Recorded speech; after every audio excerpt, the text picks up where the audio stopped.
Si vous êtes dans le podcast, vous devriez consulter notre podcast criminellement listé. Présente dans le meurtre, c'est à propos des affaires non résolues qui ont finalement été résolues. De nouveaux épisodes sont publiés toutes les 2 semaines.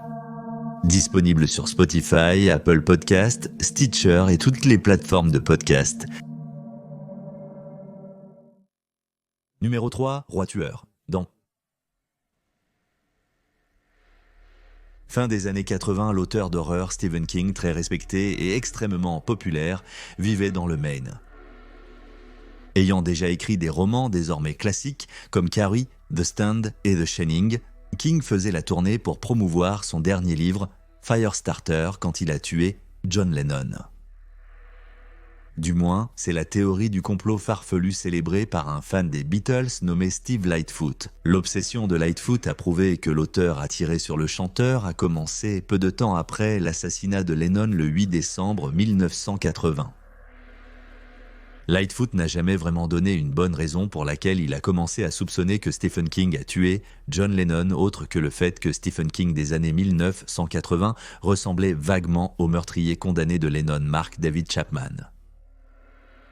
Mais Lightfoot ne repose pas l'affaire sur les similitudes physiques entre les deux hommes. Sur son site web lennonmurdertruth.com, il entre dans les moindres détails sur la manière dont King a commis le meurtre et dénonce ceux qui l'ont aidé à le dissimuler, à savoir Dick Nixon et Ronnie Reagan. Comme aime à le dire Lightfoot, c'est vrai, ou il porterait plainte. La preuve clé, dit Lightfoot, ce sont les codes cachés trouvés dans les titres des principaux articles de presse sur Lennon avant sa mort, spécifiquement dans Time Magazine, Newsweek et le New York Times. Ces codes, une fois déchiffrés, révèlent un vaste complot gouvernemental pour éliminer John Lennon en représailles de ses opinions anti-établissement. D'une certaine manière, Lightfoot n'est pas totalement isolé ici. Il a été bien documenté que les États-Unis, le gouvernement a essayé à plusieurs reprises d'expulser Lennon pour ses opinions franches sur la guerre du Vietnam. Mais selon Lightfoot, ils ont décidé de le tuer plutôt que de gérer l'expulsion, et c'est là que Stephen King intervient en tant que prétendu homme de main. Sur son site web, Lightfoot pointe méticuleusement des sections d'interviews que King a données avant le meurtre qui prouvent qu'il allait le faire. Il cite même ce qu'il appelle des passages d'aveux que King a écrits plus tard dans ses propres livres au fil des ans, dans lesquels il admet le crime. Il y a ensuite l'affirmation de Lightfoot selon laquelle l'auteur lui-même l'a contacté pour lui conseiller qu'il ne connaît pas toute la véritable histoire. Pour certains, cela ressemble à un autre internaute faisant avancer une obsession personnelle. Mais Lightfoot était sur le voyage de King Killed London des années avant l'existence d'Internet. Des observations de sa remarquable camionnette ornée de titres et de messages étaient célébrées en Californie pendant les années 80. Et c'est une tradition que Lightfoot continue aujourd'hui avec une nouvelle camionnette et une publicité pour son site web, où il serait heureux de vous vendre un livret de 24 pages qui permettrait au lecteur de déchiffrer les mêmes codes de titres qu'il a. Tout cela semble être une sorte de divertissement inoffensif et amusant, mais pour Lightfoot, la conspiration n'est pas une blague. Plusieurs rapports ont montré Lightfoot se présenter aux séances de dédicaces de Stephen King et aux événements publics suivant l'auteur pour le harceler à propos du meurtre. Lightfoot a déjà été arrêté une fois. A déclaré King en 1994, « Stephen Lightfoot a été une épine dans mon pied pendant de nombreuses années. » Mais même maintenant, avec une nouvelle camionnette et un nouveau livre de Stephen King à paraître, il ne semble pas que cette épine va disparaître de sitôt. 2. Avrilo d'avril. Lavigne avait 16 ans lorsqu'elle a signé son premier contrat d'enregistrement. 2 ans plus tard, en 2002, son premier album, Let Go, a explosé sur les charts et a cimenté Avril dans l'histoire de la musique pop. Mais, selon une théorie du complot particulièrement folle, tout est allé de mal en pis pour Avril à partir de là. Selon la théorie, Avril s'est rapidement lassé des tournées constantes et des apparitions publiques que sa nouvelle célébrité exigeait. C'était trop tôt, et l'adolescente a sombré dans une profonde dépression. Elle a refusé d'être vue en public ou de faire des interviews et ne voulait plus être une star de la pop. Mais avec son album qui s'arrachait des étagères, les dirigeants de la maison de disques qu'il avait signé se retrouvaient dans une impasse. Ils avaient une machine à faire de l'argent à $1 million dans leur poche, mais elle ne coopérait pas. Alors selon certains, les dirigeants ont utilisé une stratégie du passé de Rocky Music. Ils ont engagé une sosie pour se faire passer pour Avril et prendre le relais, et ont laissé la vraie Avril se terrer dans sa maison jusqu'à ce qu'elle finisse par se suicider en 2003, laissant une jeune femme nommée Melissa Vandella prendre sa vie et sa carrière. Puis, peu de temps avant la prétendue mort d'Avril, Vandella a appris à chanter et à se produire comme Avril. Vandella a été engagée pour être une doublure et une remplaçante d'Avril face aux paparazzi. L'idée d'un échange clandestin de sosies de célébrités n'est pas nouvelle. L'exemple le plus célèbre de cela est peut-être la légende urbaine selon laquelle Paul McCartney des Beatles est mort dans un accident de voiture en 1966 au plus fort de la Beatlemania, laissant aux dirigeants pas d'autre choix que de faire appel à un sosie de Paul pour compléter le quatuor. La théorie Paul est mort a gagné du terrain à la fin des années 60 et au début des années 70, en particulier sur les campus universitaires. Le magazine Life lui a même dédié un article de couverture en 1969. Dans l'article, McCartney lui-même aurait déclaré que la théorie était complètement stupide. Les gens qui inventent ces rumeurs, a-t-il dit, devraient se préoccuper d'eux-mêmes au lieu de se demander si je suis mort ou non. Il n'y a pas assez de temps dans la vie. Il semblerait qu'un homme au Brésil n'ait pas eu vent du message de McCartney. Après la sortie du deuxième album d'Avril Lavigne, Under My Skin, de 2004, ce fan brésilien a commencé à remarquer des différences particulières, non seulement dans la musique d'Avril, mais aussi chez la chanteuse elle-même. Le fan a lancé un site web appelé Avril Está Marta, pour prouver qu'un changement avait été fait. La différence la plus évidente, souligne le site, est l'apparence de la chanteuse, spéculant sur la chirurgie plastique, incitant des changements radicaux dans ses choix de mode, passant des t-shirts et jeans aux ensembles de diva pop, montrant son ventre. Sa voix paraissait aussi plus aiguë que sur son premier album d'après la théorie. La nouvelle Avril était plus grande et mince, avec un autographe totalement différent de celui qu'elle avait avant. En tout, le site web Avril Estimort met en évidence des dizaines de pièces de soi-disant preuves de cette tromperie. Tout, des paroles de chansons cryptiques aux citations médiatiques en passant par des photographies soigneusement analysées et des analyses vidéo image par image, tout cela dans l'espoir de prouver que l'Avril Lavigne qui se produit encore aujourd'hui est en réalité Melissa Vandella déguisée. Tout cela pour que les dirigeants de la maison de disques puissent me tirer encore des millions de leurs vaches à lait défuntes. Mais que serait une théorie du complot juteuse sans un démenti ferme de ceux supposément impliqués dans le complot secret? Eh bien, la légende a vraiment pris de l'ampleur en 2011, ressurgissant avec des inventions en 2019, forçant finalement la chanteuse à répondre à la soi-disant rumeur stupide d'Internet. C'est tellement bizarre, elle a dit à Entertainment Weekly, tellement stupide et cela semble aussi compliqué. C'est le dernier.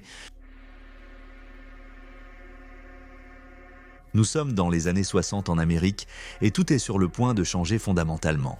Les jeunes gens qui ont adopté le nom de hippie et l'ont fait leur se rassemblent en grandes manifestations partout dans le pays, essayant de mettre fin à la guerre au Vietnam. Mais plus que simplement arrêter la guerre, ils veulent être entendus. Ce ne sont plus les écoliers bucoliques des années 1950. Le mouvement de la jeunesse de la fin des années 60 croit vraiment que s'ils se regroupent, ils peuvent changer le monde. Et ils ne sont pas seuls à croire cela. Selon plusieurs biographies et même des conversations enregistrées, le président Richard Nixon croyait aussi que ces gamins espiègles pourraient y arriver, et cela ne lui plaisait pas. Il a donc demandé l'aide de J. Edgar Hoover du Federal Bureau of Investigation pour étudier son prétendu problème de jeunesse.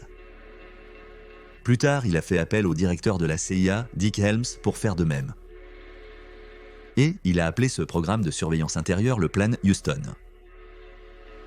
La première cible de Nixon était ceux qu'il considérait comme les porte-paroles de cette jeune génération. Les radicaux du divertissement qu'il croyait alimenter le mécontentement dans sa nation. Selon une théorie, Nixon, Hoover et Helms ont dressé des listes d'ennemis parmi ceux du monde du spectacle qui devaient être traités. Ils étaient des icônes hippies qui parlaient et chantèrent de l'amour libre et des drogues et étaient contre le gouvernement. Des personnes comme le dieu de la guitare, Jimi Hendrix. Hendrix s'est fait un nom en interprétant une version énergique de l'hymne national américain à Woodstock en 1969. Mais en 1970, il a appris que les fédéraux étaient à ses trousses. Alors, il s'est précipité à Londres pour se cacher pendant un moment. Mais cela ne semblait pas assez loin. Le 17 septembre 1970, Jimi Hendrix est mort de ce que les officiels ont appelé une asphyxie accidentelle. Ils ont conclu qu'il s'était étouffé avec son propre vomi après avoir pris des somnifères. Il avait 27 ans.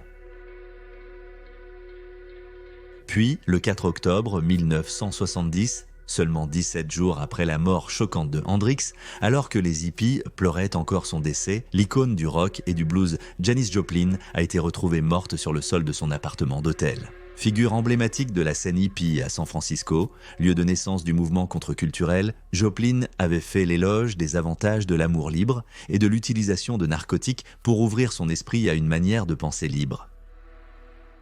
Selon les officiels, Janis a fait une overdose accidentelle cette nuit-là dans sa chambre d'hôtel. Curieusement, elle avait aussi 27 ans. Une autre voix de la jeunesse réduite au silence. À ce stade, même quelqu'un enveloppé dans la fumée de weed serait capable de remarquer les prémices d'un schéma perturbant, surtout si on lui donne la paranoïa et une méfiance aiguë envers le gouvernement. En tant que chanteur principal et poète slam pour le groupe emblématique, The Doors, Jim Morrison a grandi avec cette mentalité.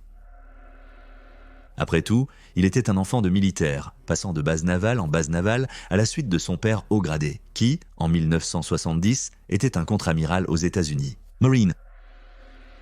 Grâce aux informations privilégiées de son influent père, Jim a vu venir les choses. Après avoir enregistré l'album Los Angeles Woman des Doors, Jim a quitté la ville. Il a quitté Hollywood et l'Amérique et s'est retranché dans un appartement à Paris avec sa petite amie Pamela. Mais il espérait échapper aux tentacules de longue portée du plan anti-radical de Nixon à Houston. Il se trompait complètement. Le 3 juillet 1971, 9 mois après la mort de ses amis Jimmy et Janis, Jim a été retrouvé mort dans sa baignoire. L'insuffisance cardiaque causée par une overdose d'héroïne était la cause officielle de la mort. Aucune autopsie n'a été réalisée. Étrangement, Jim Morrison avait aussi seulement 27 ans. Hendrix, Joplin et Morrison, tous des critiques ouverts de la guerre et des défenseurs fervents de la culture de la jeunesse, tous morts en l'espace d'un an. Il est assez difficile de voir comment quelqu'un ne verrait pas un schéma néfaste dans tout cela.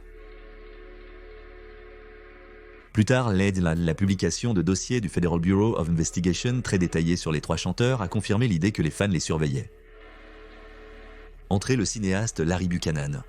En 1984, il a sorti un film intitulé Down on Us, qui a d'abord postulé l'idée que la CIA et ou le Federal Bureau of Investigation avaient fait assassiner Jimmy, Janis et Jim, exterminant les trois chanteurs qu'il appelait les joueurs de flûte de rock.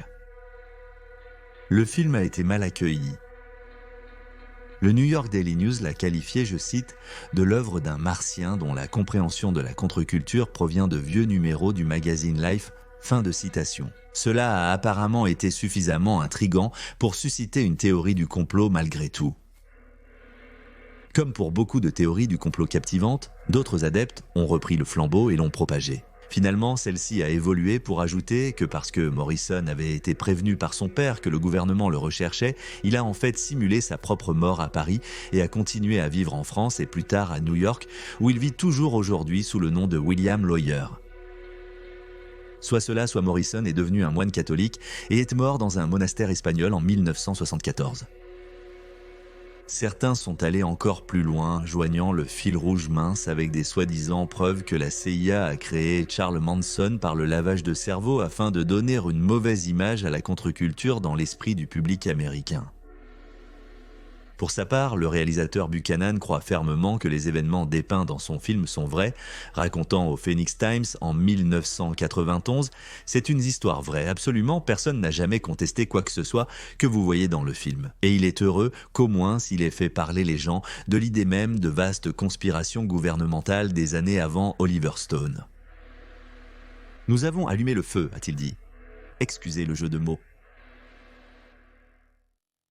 Merci d'avoir regardé cette vidéo, nous espérons qu'elle vous a plu. Si vous l'avez appréciée, abonnez-vous. Une nouvelle vidéo sur le paranormal chaque semaine. Si vous découvrez cette chaîne, consultez aussi notre autre chaîne Criminally Listed. Nous avons plus de 325 vidéos présentant des histoires de crimes étranges, mais vrais. Retrouvez-le sur youtube.com/Criminally Listed. Nous avons aussi un podcast nommé Criminally Listed Presents into the Killing sur les affaires non résolues qui ont finalement été élucidées. Vous pouvez le trouver sur Stitcher, Spotify, Amazon Music et autres plateformes de podcast. C'est tout pour aujourd'hui. Merci d'avoir regardé.